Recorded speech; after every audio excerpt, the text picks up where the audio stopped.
पढ़ाई करना, कोई खेल खेलना या खाना बनाना, दैनिक जीवन में इन सभी को हम कार्य कहते हैं। लेकिन भौतिकी में कार्य होना तभी माना जाता है जब किसी वस्तु पर बल लगाने पर उसमें विस्थापन हो। तो आज हम जानेंगे कार्य क्या है, कितने प्रकार के होते हैं और यह इक्वेशन डिराइव करेंगे। तो पहले हम इक्वेशन डिराइव कर लेते हैं और उसी की सहायता से हम कार्य के ये 3 प्रकार को समझेंगे। यदि हम इस वस्तु पर बल लगाते हैं F और जिसके वजह से इसमें विस्थापन हो जाता है S, तो कार्य बराबर होता है बल गुणित बल की दिशा में विस्थापन का घटक।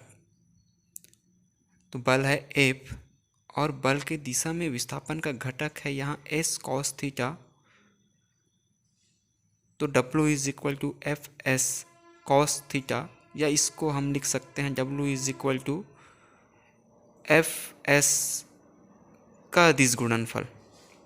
तो यह है इक्वेशन वर्क के लिए। ये 3 प्रकार के होते हैं। पहला है धनात्मक वर्क या कार्य। जैसे यदि किसी वस्तु को हम नीचे की ओर गिराएं तो उनमें विस्थापन और उनमें लगने वाला गुरुत्व बल एक ही दिशा में वर्क करते हैं, यानी कि थीटा इज इक्वल टू होगा 0। इस इक्वेशन में हम थीटा का मान यदि रखें तो cos 0 का मान 1 होता है और W हो जाएगा एफ एस, जिसे अधिकतम कार्य भी कहा जाएगा।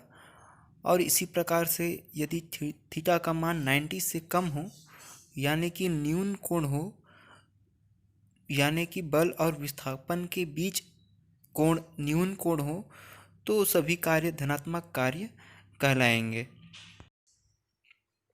दूसरा स्थिति हम देखते हैं। यदि हम इसी वस्तु को ऊपर की ओर फेंकें तो गुरुत्व बल नीचे की ओर लग रहा है और विस्थापन ऊपर की ओर हो रहा है, तो इनके बीच जो कोण बन रहा है वह बन रहा है 180 डिग्री का। थीटा का मान हम इस इक्वेशन में यदि रखते हैं तो cos 180 का मान होता है -1, और इस तरह से कार्य आएगा -fs, जिसे न्यूनतम कार्य भी कहते हैं या ऋणात्मक कार्य भी कहेंगे।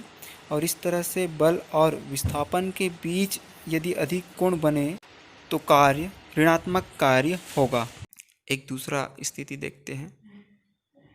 जब आप वृत्ति गति करते हैं या कोई भी वस्तु वृत्ति गति करता है तो उस वस्तु का विस्थापन और उसमें लगने वाला अभिकेंद्र बल के बीच जो कोण होता है वह 90 डिग्री का होता है, 90। यदि हम थीटा का मान इक्वेशन में रखें तो हमें वर्क प्राप्त होगा 0।